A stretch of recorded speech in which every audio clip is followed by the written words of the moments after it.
Assalamu alaikum. As I was entering the hall and looked around and saw how powerful the gathering is,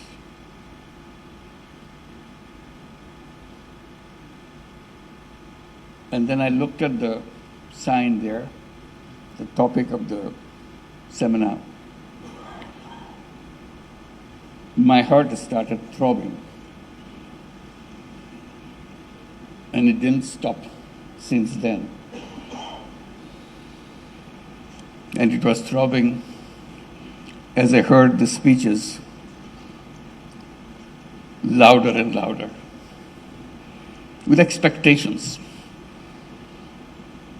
that we raise on three magic words: judicial, independence, and efficiency. These three words define the foundation of the society. And July uprising gave us the opportunity to build that civilization. And this is where we are, defining each step of that foundation. And I said my heart was throbbing, and it throbbed louder and louder. And it became loudest when I was listening to the Attorney General of Bangladesh, because he defined where we are coming from. And if you forget that, we will not understand what these three words mean. And today is a historic moment for all of us, because we are about to celebrate the anniversary of the uprising. It's almost a year now.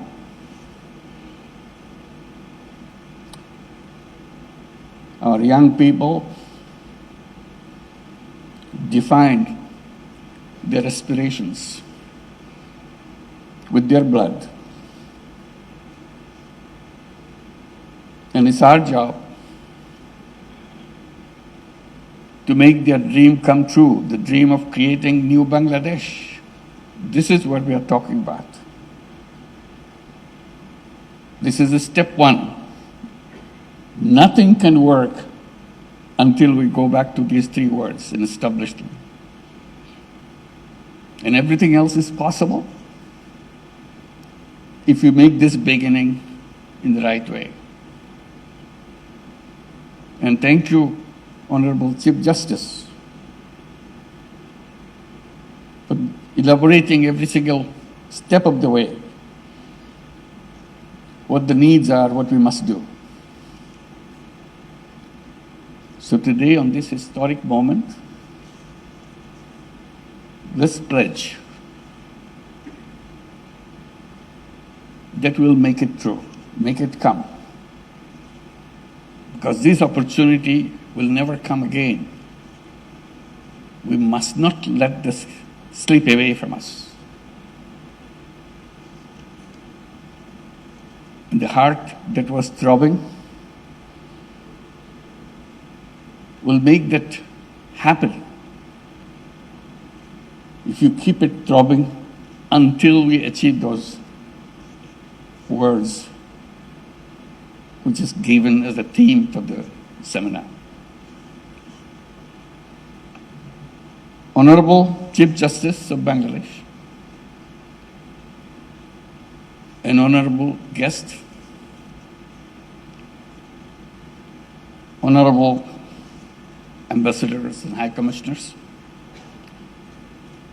I feel very privileged to be here today. For the very reason that I explained, this is where it all begins.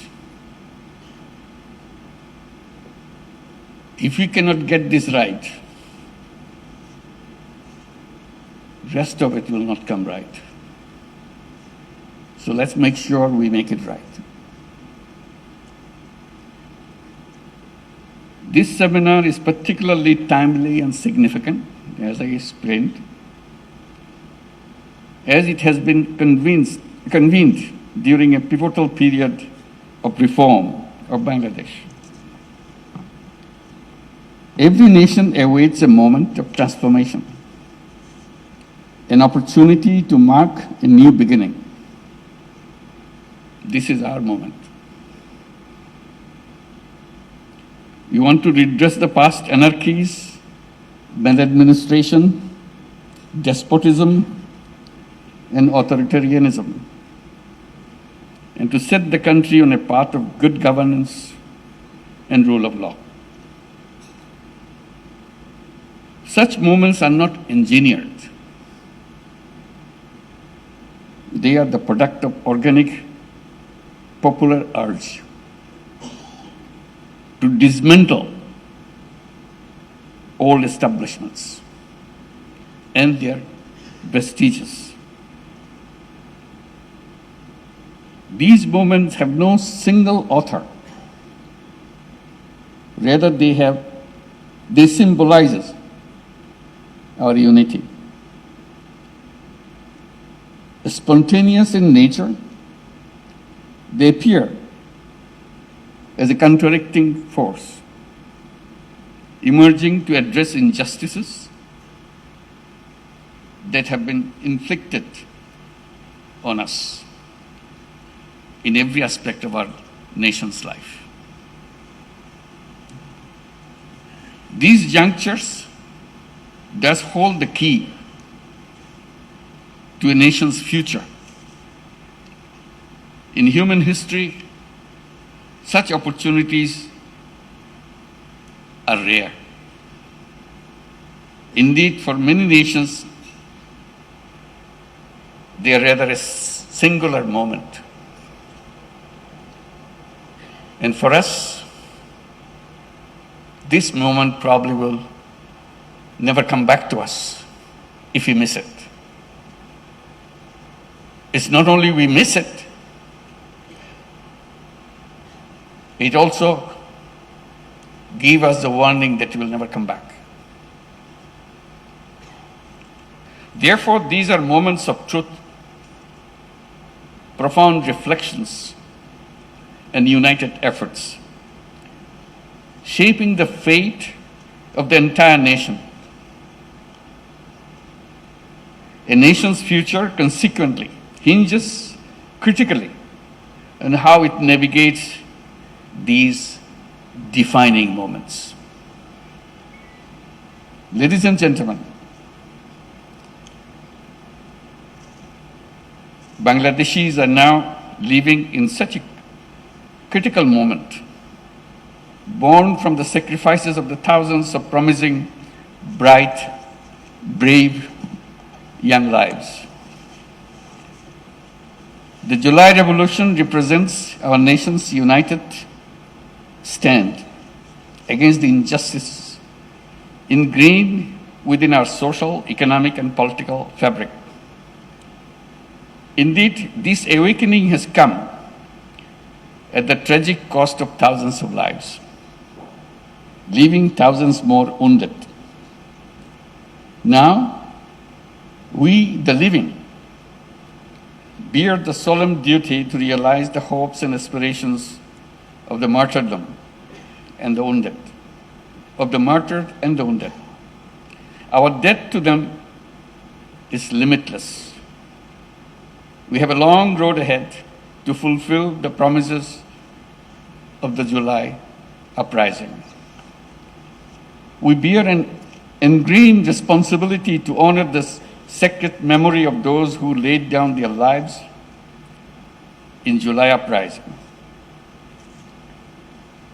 The sole way to discharge this burden is to ensure justice for the heinous crimes against the humanity committed during the months of July and August of 2024. Today, the nation stands united in its determination to hold the perpetrators accountable. In pursuit of this goal, 2 international crimes tribunals have been established to investigate and prosecute the crimes against humanity that occurred in July-August 2024. These tribunals are functioning with full independence, impartiality, and in compliance with due process. We are duty-bound to the nation to see this process through without delay. And I assure you, I remain fully committed to upholding this solemn responsibility.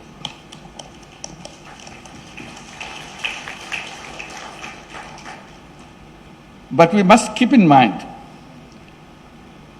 the July uprising was not merely about ousting a despotic regime.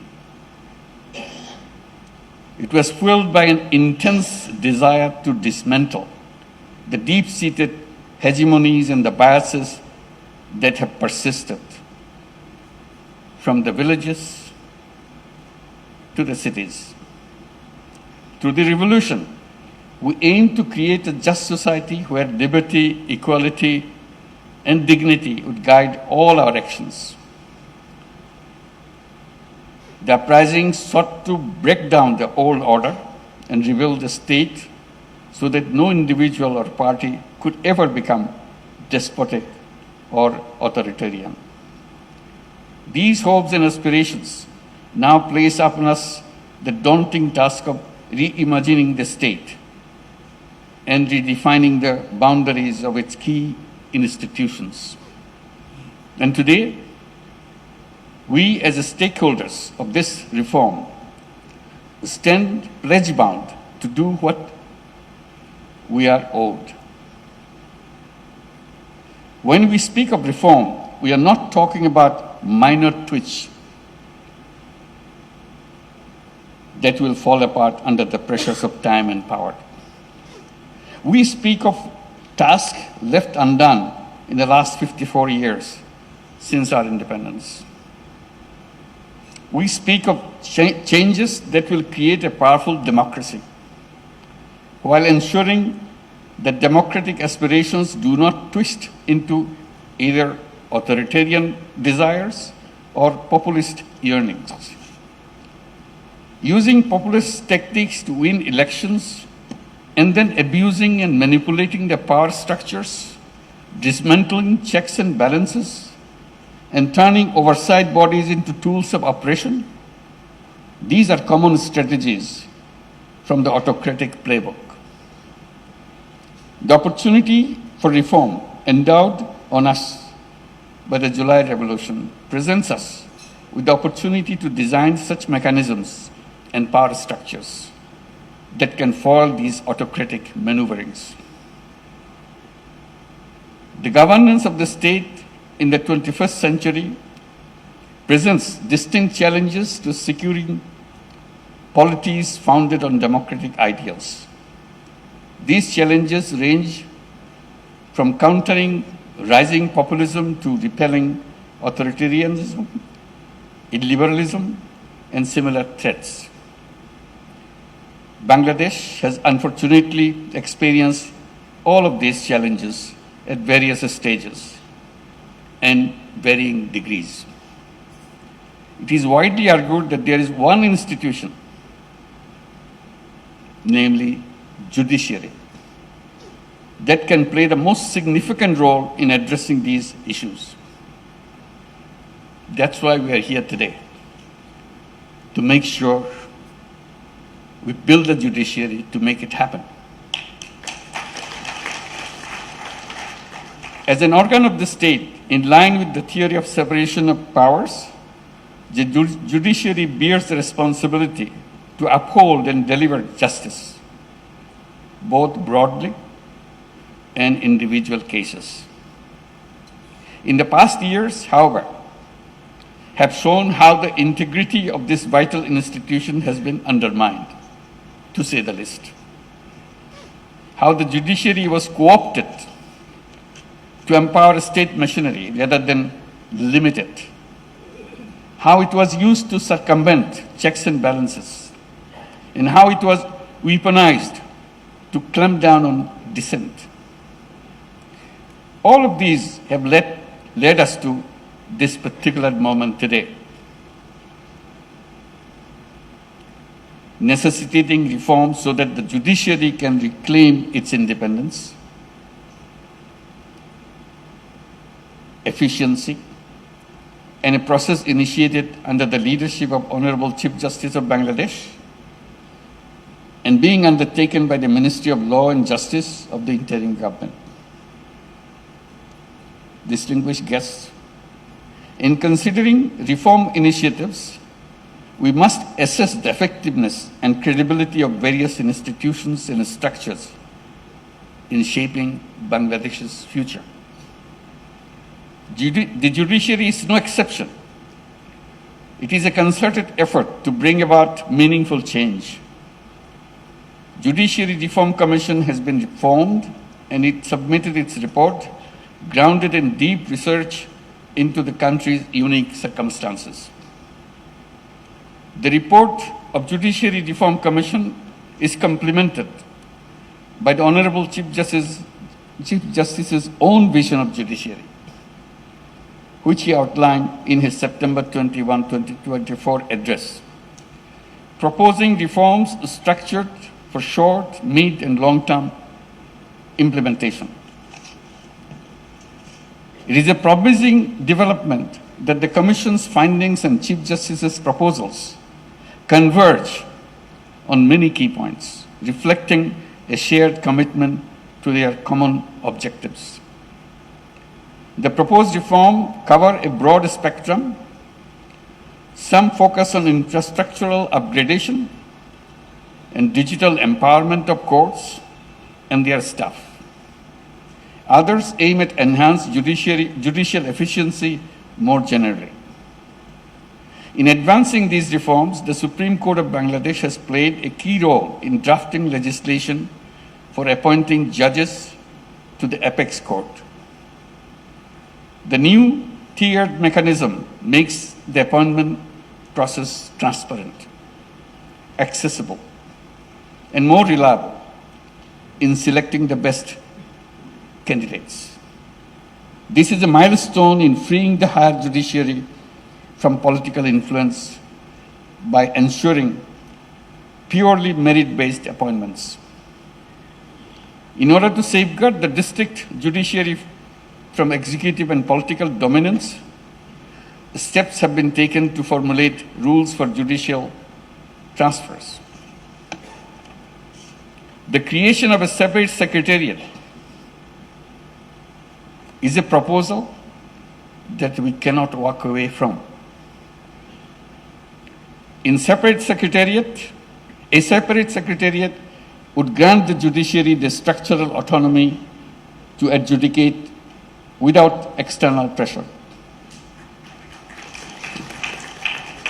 It is also commendable that as part of the reforms, the Supreme Judicial Council has been made fully operational, ensuring judicial accountability and independence. I extend my heartfelt gratitude to the Honorable Chief Justice for leading these reforms. His initiative in visiting every division of Bangladesh to garner support and inculcate consensus has fostered a strong sense of ownership in the process in all judicial officers and other stakeholders. In this demanding work of reforming the judiciary, we have not been alone. I'm very deeply grateful for the generous support provided by the European Union, UK, UNDP, Sweden, and our partners across the international community. If fully implemented, these reforms will mark a new dawn for Bangladesh, fulfilling the aspirations for which so many have sacrificed. Let us not dwell on the past obstacles. Instead, let us move forward, act decisively, and realize the dreams of our martyrs by building a society of equality, dignity, and liberty. Ensuring an independent and efficient judiciary will significantly advance these pursuits. The judiciary's leadership in driving this reform is truly inspiring. We are deeply committed in achieving an efficient and independent judiciary, and we look forward to its effective realization. The fate of these crucial aspirations and initiatives depends entirely on our collective efforts. We must bear in mind that our actions during this significant period will echo through time, and we'll make it happen. Thank you very much.